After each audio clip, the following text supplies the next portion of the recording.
American citizens are not going to be banned from tonight from flying back home. Of course they're not. It's European citizens who will not be able to fly there for 30 days. So it is a difficult time. And that, of course, doesn't even account for just the worries for people who are on vacation, having a dream holiday, they hope, and instead have all these concerns about coronavirus. And as you can hear, Craig, those planes definitely are taking off still. Together, I thank you. Confidence that it is now changing, that a week from now, anyone who walks into a hospital or goes to see a doctor can get a test for coronavirus. I'm not saying that anyone and everyone, I'm saying it's going to be markedly improved. Joining me now is NBC White House correspondent Kristen Welker. Kristen, what do we know about the news conference, and what does a national emergency mean? What force does that have?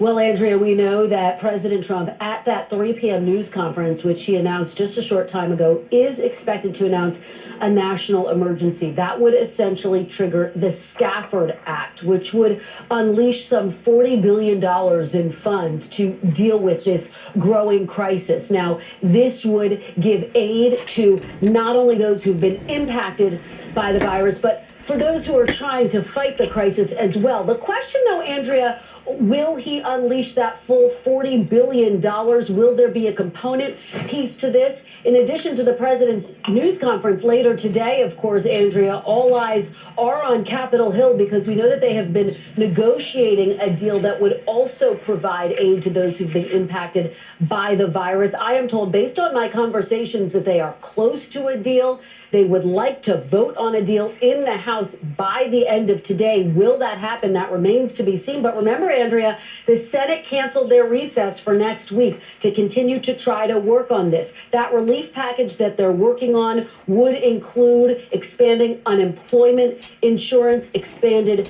food assistance, food aid, as well as covering coronavirus tests and some treatments as well. So this would be a robust package. Again, lawmakers, the White House really working to try to get something done by the end of the day. President Trump, though, taking matters into his own hands. Of course, he has come under criticism for not acting quickly enough and for there not being enough tests. And so today, an attempt to try to do more, Andrea. And of course, one of the problems is that Republican leaders want to make sure that the president will sign on to anything that they agree to, because in the past we've known that he has undercut his own vice president when Senate Republicans were told he would sign on to something and then he did not. So I believe Kevin McCarthy was seen at the White House this morning, possibly trying to nail that down, Christian. That's right. And we know that Stephen Mnuchin has really been the point person on this. He's been working with House Speaker Nancy Pelosi, who does have quite a bit of leverage.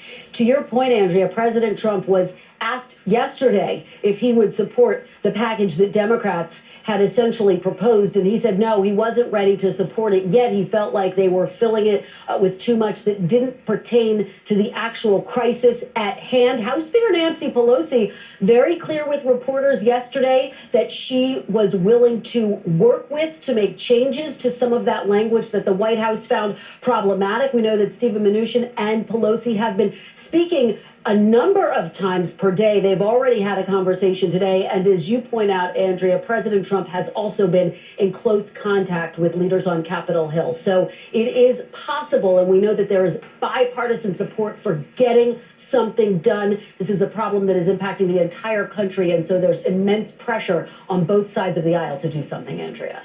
Kristen Welker, thanks so much for starting us off. And joining me now is Dr. Zeke Emanuel, an internationally known, recognized expert on public health, chair of the Department of Medical Ethics and Health Policy at the University of Pennsylvania, and a member of the Biden campaign's Public Health Advisory Committee now.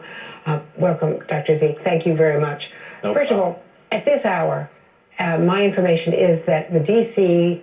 Public Health Department is having a conference call with physicians throughout the city who are really alarmed that they cannot get access to tests. Doctors and hospitals in this city asking for tests, and the red tape has not been cut. Yes, I was on the phone, I think yesterday, with a Western governor saying, yes, we've got plenty of tests, but we don't have all the reagents to run the tests, so they're, tens of thousands of tests we have just aren't any good. We still haven't solved this problem, and you heard, I think, Tony Fauci say next week. By next week, what is certainly going to be true is that a lot of the commercial labs, Quest, LabCorp, are going to be up and running. I don't know how fast Roche can get its tests out there. A lot of universities and academic health centers can develop their own tests pretty rapidly. Then we also have to have the reagents to run them, to extract the RNA and to make sure that we can measure the virus reliably and accurately. Now, why is this test important? Why can't you just say, well, you know, the past was the past? You know, if we want to get to the top, know when we're at the top of the curve, know that we're in the sort of accelerating phase, but when we might tip over, you have to have testing, and you have to understand what the prevalence is in the community. Governor DeWine, I think, was on CNN yesterday and said, you know, he was told by the epidemiology experts that they have at least 100,000 cases in 100,000 just in Ohio. That has about 5% of the total national population. I mean, that's a very large number, and you multiply that times, you know, all the population in the country, and you're talking about millions, you know, of people. And what we don't, until we know what the universe is, where the hotspots are, we can't mitigate it. We're past containment, really. Well, we're now in the stage of trying to find out where. Reducing its spread. Reducing the spread. Right. So the containment thing is keep it out, prevent it from coming into the community. You're absolutely right. We're not. That's not relevant really now. We're past that. There are places probably in the United States, mostly rural places, where that may be relevant, and we should still push on that in the rural communities. But in 80% of the country, which is suburban or urban, where the 80% of the population lives, we are in the mitigation strategy, because that's where people intersect and people have it in the community. We don't know how many, as pointed out, because we haven't been doing enough or the right kind of testing. And that's what this social distancing, closing schools, closing theaters, is supposed to do. It's to put distance between us so we don't spread it one person to another person. And that, you know, we do know from previous public health, infectious disease emergencies, that can be effective. What I'm concerned about is, you know, you hear there's various timelines. You know, Amazon says workers who can work from home till the end of March. The University of Pennsylvania, my institution, and most of the Ivy League closed to the end of the semester, which is April, May. Different timelines. If we ease up on this social distancing, are we simply, okay, we have postponed, which is very relevant, we've postponed cases, but we haven't eliminated the total number of cases, and therefore we'll have another uptick in the number of cases. Now, that has a benefit. Your viewers should know. The benefit is it spreads out the number of cases, doesn't overwhelm the healthcare system, or minimizes the impact on the healthcare system. But it doesn't get rid of the virus, and then we might be right back into, we got a social distance again. And so this is a kind of yo-yo effect. The president controversially banned a number of flights or people coming in from Europe. The WHO has just declared that Europe is now the hotspot. Yeah. So that is seeding the spread elsewhere. Yet, anecdotally, we are hearing that people are coming in from international flights at Newark, at Dulles. One case that we were told about from Newark, a person saying, I've been in Africa for the past 2 weeks. While there, I went through airports 5 times. All of the airports had some sort of screening for COVID-19. Most of the employees in the airports wore masks and gloves. I just landed in Newark. There was absolutely zero screening. Not a sign, nothing about symptoms. No one asked if I had symptoms, no thermometer testing. And that's being replicated elsewhere. You were just overseas, correct? I was in Oslo Monday and Tuesday. I flew back on Wednesday, and I got off the plane. We all got in those, flew off in Dulles. We got in the people mover, where you put a lot of people together. We got to passport control. I did my fingers, you know, again, touching a surface, and walked right through, and there was literally no information, no questions at all. So I don't think that's, that whoever that person was, unusual. We clearly have not done the right job in terms of screening at airports. But I would also say, you know, screening at airports, I'm not sure what it does now. It's all, I mean, we know that coronavirus is here, and in most of the, you know, where the population of the United States is, it's out in the community. So preventing another case coming from Europe is not going to prevent further spread in the United States. The further spread has to be by to prevent it, social The distancing. President of the United States was with the President of Brazil. He's been tested. There have been conflicting reports. Information minister.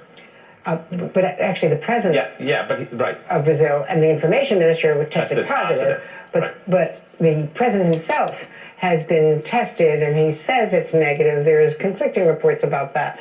That be said, should the President be tested?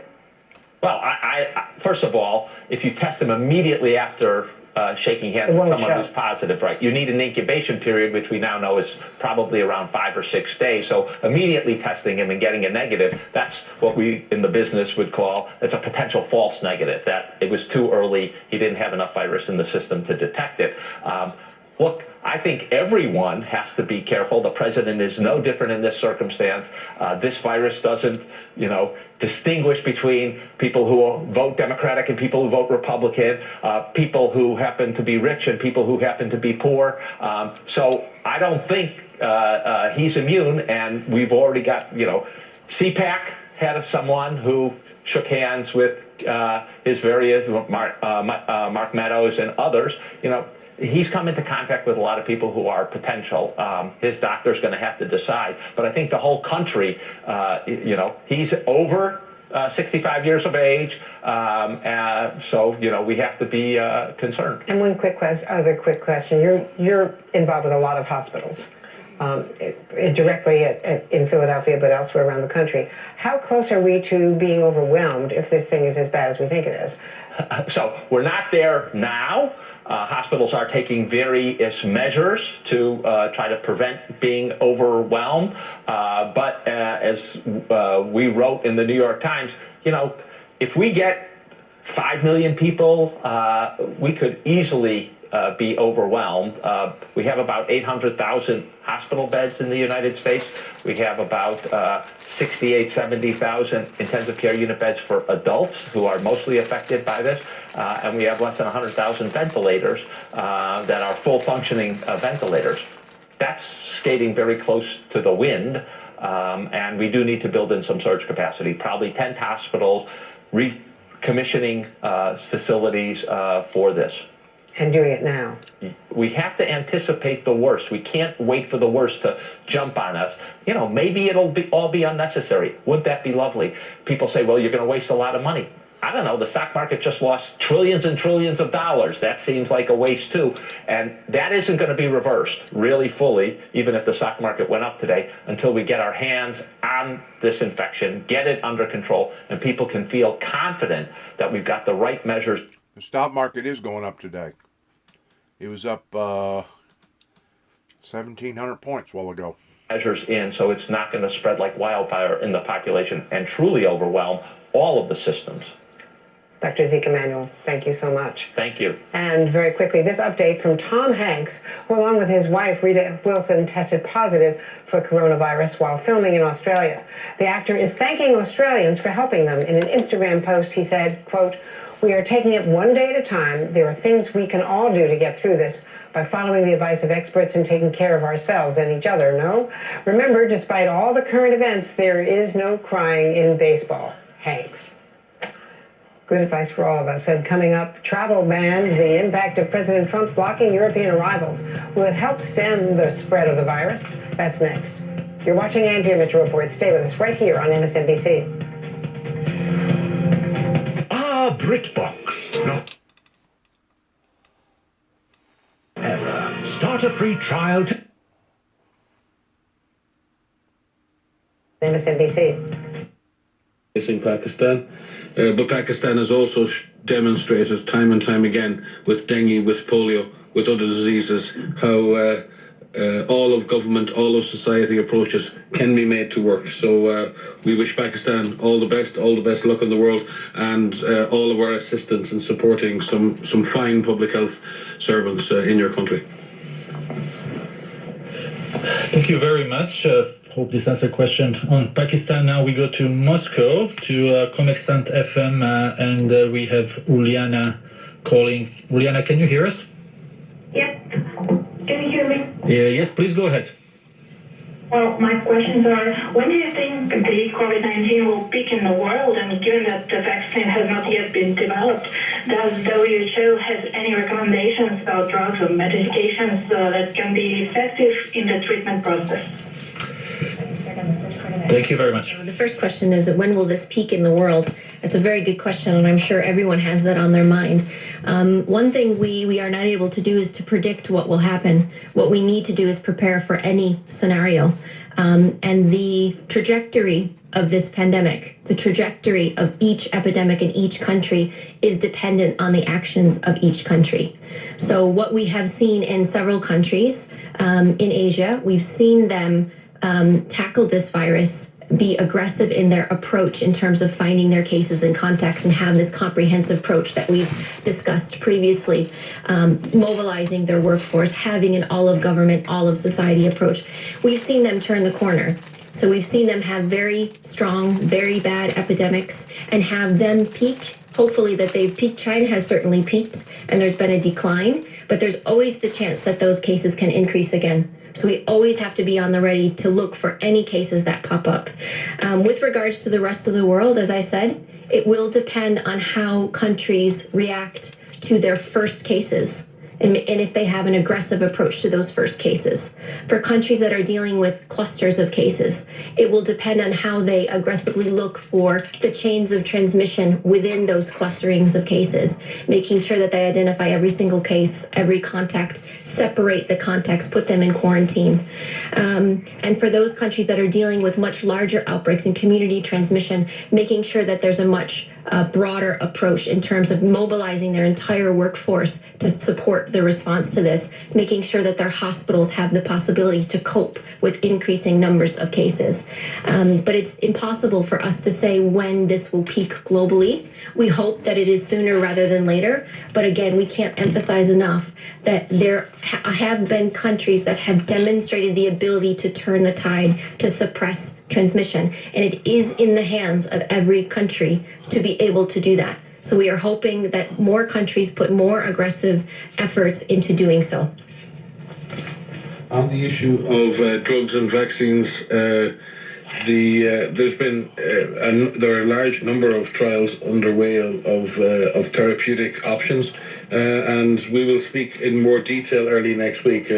We are very excited with the level of solidarity and cooperation going on between member states, between scientific institutions, who are putting together a global platform for being able to carry out these trials together, using the same approaches, using the same protocols, and sharing that data, and being able to have a much more powerful opportunity to identify effective therapies.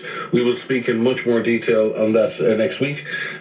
Equally, on the vaccine side, we're working extremely closely with CEPI, but also with Gavi and other institutions, and there is a major funding gap on that side as well. It's not just for the operational response and supporting countries with weaker health systems. We have to move now to manage the risks and make the investments we need to develop vaccines going into the future. And we're working very closely with our colleagues in CEPI on that. And the fund that's been launched today will cover many aspects of that, including investments in vaccine development through partner institutions like CEPI. Thank you very much. I will read one question that I received through SMS from DPA, German news agency, our friend Christian Ulrich, who is asking for Dr. Tedros, but maybe also for Mike, what are the biggest lessons the world can learn from Ebola outbreak in Congo in fighting the epidemic?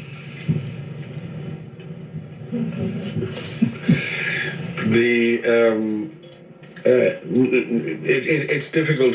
Sometimes we over-extrapolate from one event to the other, and sometimes we don't learn enough lessons and we don't adapt enough. I think what we've learned in Ebola outbreaks is you need to react quickly. You need to go after the virus. You need to stop the chains of transmission. You need to engage with communities very deeply. Absolutely. Community acceptance is hugely important. Absolutely. You need to be coordinated. You need to be coherent. Absolutely. You need to look at the other sectoral impacts to schools and security and economic. So it's essentially many of those same lessons, but the lessons I've learned after so many Ebola outbreaks in my career are be fast, have no regrets. You must be the first mover. The virus will always get you if you don't move quickly. And you need to be prepared. And I say this, one of the great things in emergency response, and anyone who's involved in emergency response will know this, if you need to be right before you move, you will never win. Perfection is the enemy of the good when it comes to emergency management. Right. Speed trumps perfection. Right. And the problem in society we have at the moment is everyone is afraid of making a mistake. Everyone is afraid of the consequence of error.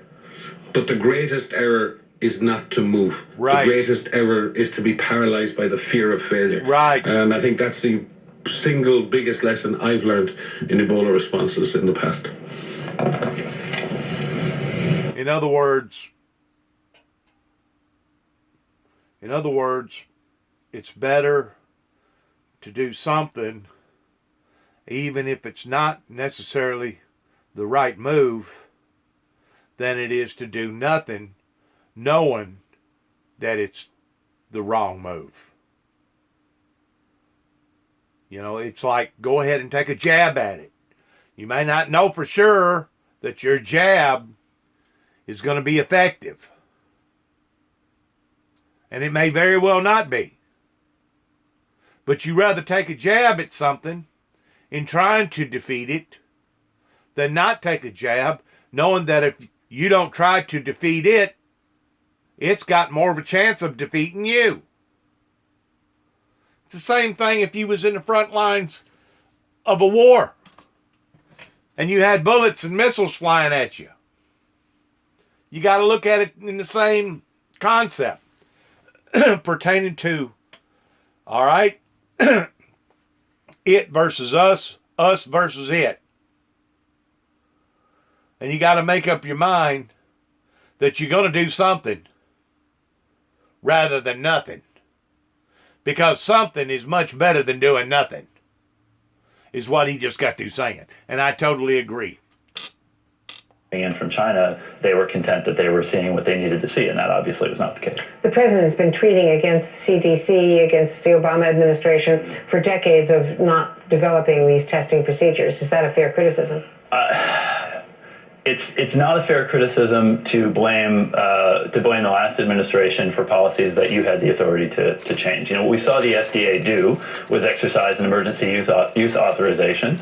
They could have done that a month and a half earlier than they did. That was not an Obama-era policy that tied his hands. It clearly didn't tie his hands because his FDA waived it. They could have done that a month and a half earlier. I think the problem here is a problem of coordination process. And not only did they waive it, but we was too engulfed in other trivial things towards trying to impeach the president, which I said many and many a times, whatever was going on over here was a big distraction towards keeping focused upon the big picture versus the little picture. And it's really, really sad because now the president is fixing to have to issue a state of an emergency, which will basically open up the Stafford Act of $40 billion that is set aside for the American people just pertaining to something like this occurring. You keep in mind our forefathers put different things in check to try to protect this nation in case we was under some sort of a biological, chemical attack like this. And you do have to look at it towards us being under siege. Now, regardless whether it was formed intentionally or not intentionally, hope to God it was formed unintentionally by man over in China. But the fact of the matter is it's here, it's present, It's part of our reality now, and we're going to have to deal with it regardless whether we like it or not.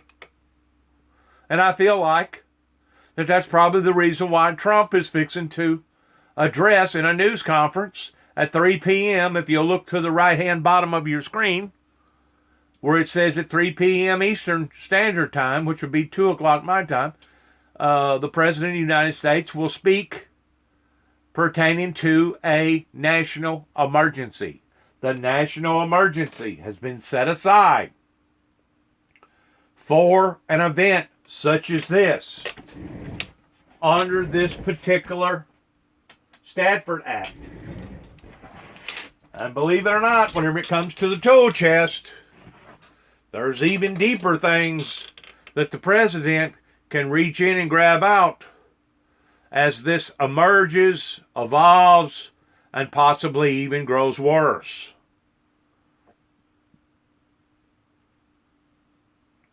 This is the greatest nation in the world. This is the greatest nation in the world if it is run effectively, efficiently, and if we have all our safeguards put up according to the way that our ancestors intended for them to be put up. But whenever you start not making sure that you have all your devices or all your ammunition ready to go, then something like this can catch you unaware to the point that it can be detrimental to a nation. It can be detrimental in families. It can be detrimental in communities. It can be detrimental to people's lives if they are caught unaware. And I'm afraid that may be where we're at right now, but once more, that spilt milk, and there's nothing that we can do about the finger pointing right now other than grin and bear it. That's all we can do. Grin and bear it. And hopefully, the next administration will be more properly prepared. Or even the original same administration will be more properly prepared. I don't know who's going to win the election, and I don't feel like nobody really does. I feel like that there's probably certain people out there that feel like that they know who's going to win the election.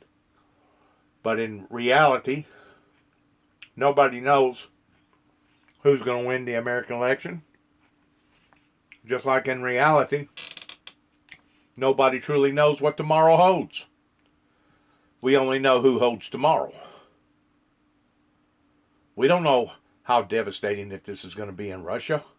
We don't know how devastating that this is going to be in Canada.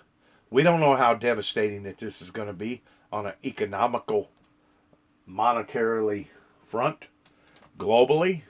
We don't know how harsh that these conditions could possibly get to our neighbor down below us pertaining to Mexico, our South America, our all these other different places, Africa. You know, we was talking the other day up at a restaurant here in Martin, Tennessee, that what if this was to break out in some of your senior citizens' states pertaining to Florida, Brownsville, Texas, Phoenix, Arizona, where you know the majority of the people down in those areas are elderly.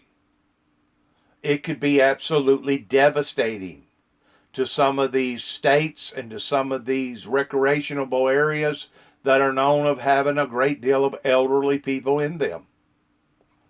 Just the other day, I was talking to the chief up here in Sharon, Tennessee. You'll be surprised how many elderly people are living in these smaller communities, rural areas around here that basically have been retired now for 5, 7, 10, 15, some of them 18, 20 years. They've been drawing a check, they've been retired. You'll be surprised how many people around you in the community that you live in are elderly people that are subject to more of a devastating blow than the younger generation is, especially those who already have pre-existing health issues. And I'm one of those people pertaining to having diabetes. And I don't mind telling people about my health medical conditions because I feel like that my viewers, my supporters, the people that are associated in my life, I feel like that they have a right of knowing my conditions of whether or not they be good, fair, or poor. Other people may not want to tell their medical history. And if that be the case, then that's their business.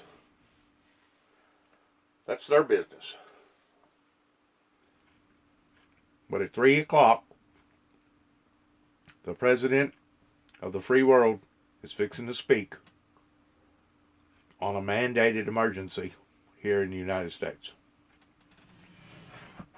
A state of an emergency, which will open up a brand new venue in how that the citizens need to address this.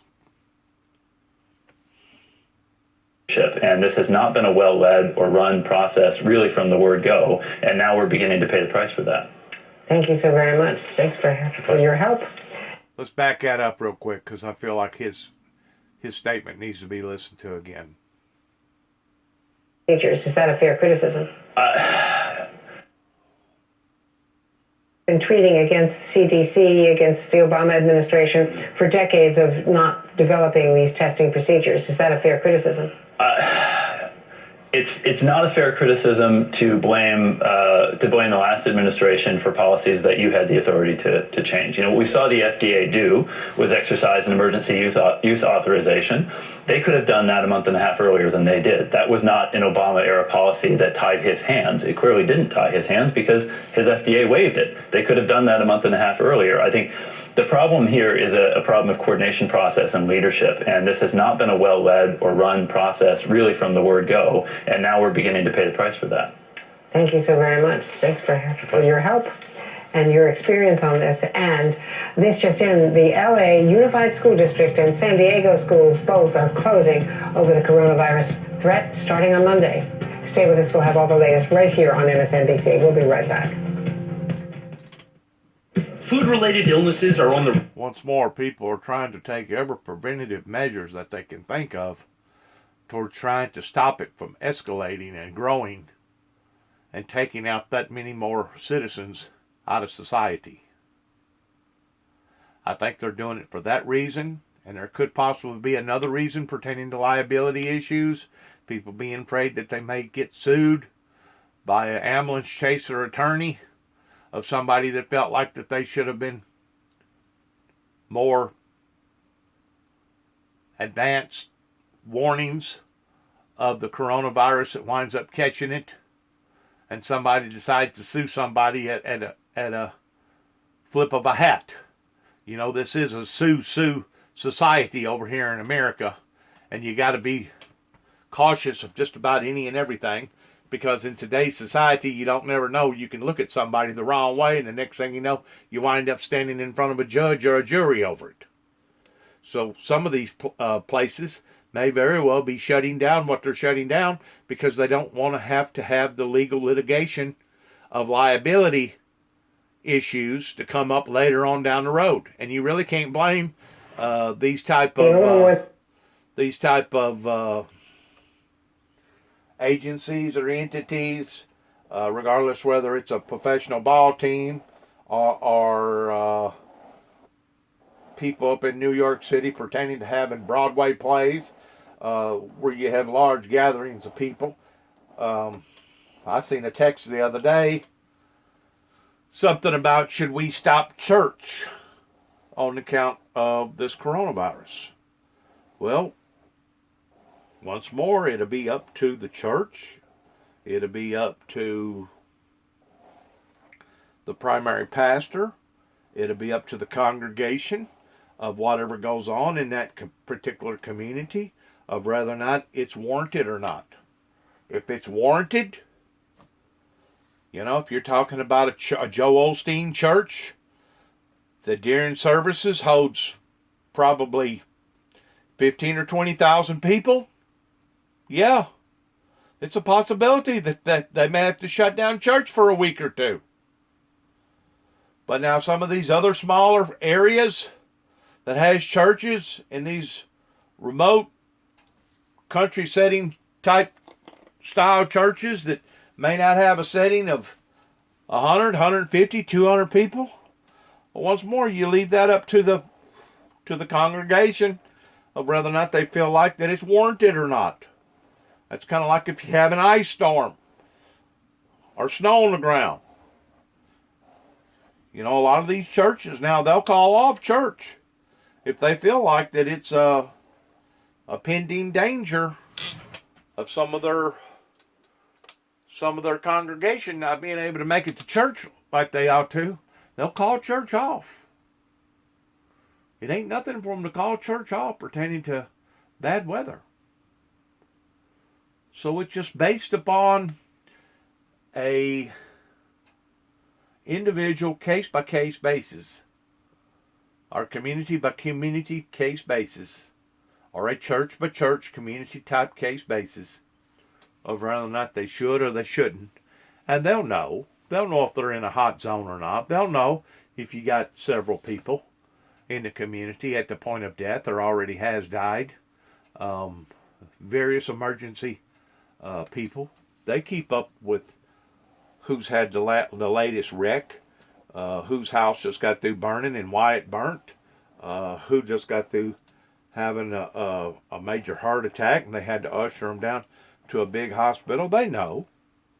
They know. If you got your ear to the iron per se, you'll pretty well know in your community or in your district towards what's going on and what's considered safe and what isn't considered safe. I think during this commotion, there'll be a lot of overkill. Just like the other day, I went to Walmart up here in Martin, and I got to looking at some of the shelves that had done already been riddled, and some of them had absolutely nothing on. You go down by the toilet paper line, and they didn't have no toilet paper or paper towels. I wound up finding a person in the center of the line that had just got through having a bunch of brand new boxes, a stalker, and he was putting a bunch of them on the little pedestal thing that he's fixing to go and put them on the shelf. And I asked him, I said, "What's going on here?" He said, "I don't know." He said, "There ain't no toilet paper in Union City. There ain't no toilet paper." He called off 4 or 5 different Walmarts about different Walmarts that didn't have toilet paper. And what it is, people is already in their mindset thinking that what if the inedible happens to the point that I have to be stayed in an area for 2 weeks being quarantined. So people go down this list. What is essential?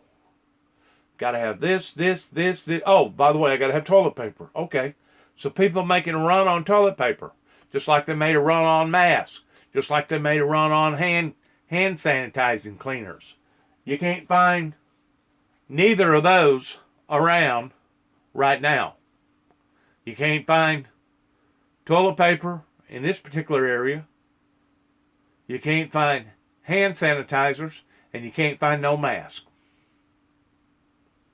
Once more, people are overreacting to the sense of teeter-tottering towards being overly concerned, because as far as I know, there has not been no coronavirus symptoms found in this immediate area. So this immediate area right now is not considered a hot zone. But people are already stocking and hoarding food and bare necessities. Then 2 hours from now, the declaration will allow more direct aid to Americans affected by the coronavirus outbreak and also free states up to spend emergency money. Earlier, the president playing the blame game, though, on Twitter, slamming former President Obama and the CDC, the agency at the forefront of the battle. But the president's tactics are falling short. The AP writing, quote, "The virus does not have a Twitter account, is resistant to political bullying or Republican Party solidarity. It has preyed on his lack of curiosity and his fears of germs, while exposing divides and inadequacies within senior levels of his administration." Joining me now, the author of that story, Jonathan Lemire, White House correspondent for the Associated Press, and Jeff Mason, White House correspondent for Reuters. Welcome both. Jonathan, first to you. Tell us the backstory of how the president arrived at the speech that he gave with all of the immediate corrections, the confusion internally, persuading him to give the speech. Who was pressing him to give that Oval Office speech? Well, few things traditionally are more tightly scripted than an Oval Office address to the nation, particularly at a time of crisis, as this one was the other night. There was a sort of divide within the White House as to those who, some wanted him to give that speech, some others. The president himself was rather reluctant. Kellyanne Conway, senior advisor, also counseled against it, suggesting that he instead put out sort of a pre-taped video, perhaps on Twitter. Others in the room, including the vice president and Jared Kushner, senior, whose role in the coronavirus response is growing by the day, suggested the president should do it. And according to our reporting, within moments of stepping out from behind the Oval Office desk, the Resolute desk, the president knew he had made some mistakes in the speech, and White House aides quickly had to clean those up, including about the lack of the fact that the ban for European travel did not apply to cargo. But this is also just reflective of how the president has approached this throughout. It's been scattershot and haphazard, his approach to this crisis. He was slow to get started, wanted to downplay it for fear of upsetting China, fear of rattling the markets. Even after they tried to install these briefings and put the vice president in charge of the response, President Trump has sort of stepped on messaging more than once, not just the Oval Office speech, but that rambling appearance at the CDC last week. And his frustration has only grown behind the scenes, as we're reporting today, as he has been extraordinarily angry that his efforts to sort of calm things, in fact, have only rattled the markets more. And certainly, even if they're up today, they've been very, very volatile all week. And of course, we know how important the markets are to him. Jeff Mason, now JP Morgan Chase and others are now predicting a recession. And now there's a 90% chance of a recession as a result of this, not a financial crisis, but a health crisis, creating an economic crisis because America has shut down. How does the president deal with that eventuality? Well, it's a good question, Andrea. I mean, it's number one, investors who are buying stocks and selling stocks are looking for a reason to have confidence, and they just haven't seen that. They haven't seen numbers, number one, that suggest that the coronavirus is under control in the United States, because it's not. Number two, they haven't been satisfied with what they've seen from the administration in terms of economic stimulus and other economic measures to help employers deal with this crisis. Now, the market is up a little bit today because of some optimism about a package that's coming through in Congress. But the long term for this, there's no view yet as to how long this is going to take. And there's a lot of frustration among investors as well as the general public and others about how it's being handled. And Jonathan Lemire, that package in Congress, the Democrats were complaining that Republicans were trying to tack the Hyde Amendment and anti-abortion language into that package, which was freeing up other health care responses and having, the tests require no co-pays and things like that. And at the same time, the Republicans were complaining that the Democrats were loading it up with all kinds of social programs that they didn't want in. They were close to a deal. We know that the House Republicans were concerned about voting for it in case the president walked away from it. Sure, that's always been a Republican concern. Right. Is that it's so hard to predict where the president will come down on things. But you nailed it, Andrea. This is a time where I think the nation is obviously looking for unity out of Capitol Hill and out of Washington as a whole. They're not getting that. Both parties are sort of pointing fingers at each other. There does seem to be some momentum towards a deal, though. Certainly, right now, the president is meeting with Kevin McCarthy, Republican leader, the new chief of staff, Mark Meadows, Treasury Secretary Mnuchin, are all at the White House in meetings this morning. So there's some hope that something will get hammered out in the near future. And of course, we're all waiting to see what the president says at 3 o'clock. And if this speech, unlike so many of his others, can actually provide some sort of reassurance to the nation and the markets, although it's noteworthy the timing of it, it's happening before Wall Street closes for the day. Exactly. I was just going to make that point. Jeff Mason, Jonathan. About 9.9 now. But if somebody wanted to go to 15%, they can't go over 50. So if somebody wanted to go out and buy 20% of this company or 25%, you couldn't do it. They stopped that. Would you go up to 15? Well, that's not the issue we're talking about. I'm just saying, you said, well, you can vote on it. Yeah. You can vote on the bill and put it out, but that's a little bit like the horse is left out of the barn, and then you kind of close the barn door.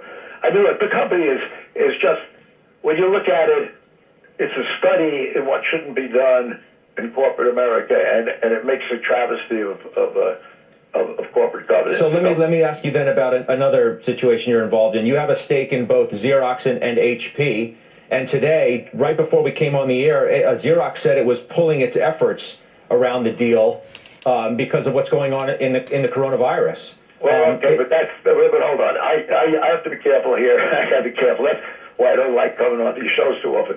I only do it once in a while, because you got to remember that I'm recused from that board because I own HP and I own Xerox, so I'm recused from these deliberations. However, I don't think you're reading that right, Scott. They're just saying we're not pulling out of anything. No, not pulling out of the deal, and I don't mean to suggest that they're pulling out of not the deal, but just efforts to talk about the deal, to do any the groundwork or the paper around the deal, just because of what's going on with the virus. I think it's inappropriate. I think you shouldn't take much from that. They're just saying with the coronavirus and all that going on, they don't want to go on a road show now to go visiting people all over the country to talk about this deal when everybody understands the deal anyway. This is a great deal. Shouldn't HP just why shouldn't HP just take the money and run at this point? Why don't you call them and ask them? It's a great question. I don't know why. Because like anybody else, like any other board, like these guys on the board, in many cases think it's their company, and they think, look, if you're a board member, in many respects, you have a real good deal. You sit there, you go to 4 meetings, you get paid $100,000 sometimes for a meeting. You talk, you have a few drinks, you laugh, and I'm not exaggerating. You ever go to these board meetings? It's sort of a. I haven't had the privilege. Well, I'd like to take you to one day. You won't want to go back to many of them. I mean, they joke. I mean, it's not they're bad people. They're not bad people. It's what, hey, if you could get away with it, you do it. They're doing the board. They let all this happen. Here they have the company, and what has it done for the last 20 years? And they keep talking about this and that and this. And if they get a bid for this company, they should take it seriously, and they should say, okay, let the shareholders decide, and maybe they will. But there was some suggestion, there was a report I saw the other day that you're related to that is not affected in some way. So this is a crisis, a political crisis and a political issue, unlike anything we've seen over the last three years, where nothing ever moves the needle. I get the sense that people are watching, people are nervous, people are wondering what's going to happen next. And obviously here in Milwaukee, one of the big questions is this going to affect the Democratic National Convention here this summer? It's premature to suggest that it might be postponed, but that's obviously something on everybody's mind here in Milwaukee. And of course, the doctors are telling us that you have to test to know where the hot spots are before you can try to bend the curve, as South Korea has and as has now happened in China. And that is not happening yet here. So we're well behind the curve. Eugene, let's talk about the politics of this. Arguably, this could help Joe Biden against Bernie Sanders because he doesn't have to do as many rallies where Sanders has larger crowds. He doesn't have as much money. So he doesn't have to spend as much on travel, Yeah, which is a big amount, sort right? of staple of the Sanders campaign. One of the foundational pillars of the Sanders campaign is these big rallies where he drew these enormous crowds, and you got all this excitement and all this. And that goes for Donald Trump also. Exactly, the same for Donald Trump. Joe Biden, that was not the case, right? That was he is not. In fact, you could argue that it helps Joe Biden in that that's not his forte. He never assembled these huge crowds. He never rallied and roused them the way Sanders does. Now, all that is within the context of where the race is today. And I guess the bigger question is whether it It's just one of many options the president is dealing with, Richard, quite frankly. As you know, up on Capitol Hill, they're talking about a huge financial relief bill that includes aid for women and children, for food in the event that kids are out of school for a long time. There's relief for people who are out of work. And there are some Republicans already grumbling up there that the bill is far too bloated. So that also is an option. The question, of course, is whether after this bill is worked out between the Speaker of the House. Not today. If your current treatment isn't what they're provided for from 8 to 3:30 p.m. and with after-school programs. That's something Jose Andres was talking about. You're a huge fan of his, Melissa. We need to make sure that everybody is getting exactly what they would have been getting if they were attending school. And it is concerning about these parents. That's why we've been having these discussions, bipartisan actually, about the paid family leave. I mean, we're putting a huge burden on adults in America who are working really hard to ensure that they can provide for their children, and now they're running these potentially infected households with kids who have needs, and remote learning is difficult to set up as well, especially for special needs kids, where you do need to be face-to-face to do that. I thought about what you said with Governor Cuomo, and he had said that, up in New Rochelle, the National Guard would be tasked with passing out some meals. I interviewed the city manager from up there yesterday. So at least that's a silver lining for those children who get caught in the gap. It is. I mean, the positive, I think about my neighborhood. So I have one child in public school in New York, and one of the reasons why they haven't shut down is because they do have breakfast and lunch there at school for a lot of kids, and they depend on that food, and you don't necessarily know, where they're going to get it. If not, over this summer, they do open up other places where they just feed kids. But that, presents a similar problem, and then you have to have somebody staffing it. So it's really tricky, and you send those kids home, and their parents are still trying to work. They're wage earners. So there's a unique responsibility in a lot of these schools where you have low-income families that you have to worry about all of these other situations as you try and keep everybody safe from the virus. But you're right, they do live with older Americans as well. So it's just very, very tricky. And that's why districts have been slow to close the schools, and I totally understand it. It should be. It shouldn't be a reflex response that all schools close. I think you have to look at the amount of cases that you have and your population there and make a very sound decision on what is best for your population. All right. We'll be back with more Outnumbered in just a moment. That's going to do us for this particular shout out to my viewers.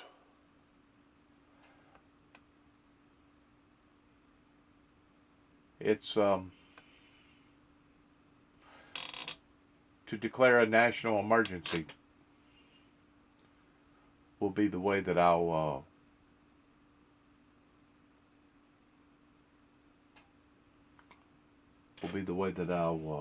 address this particular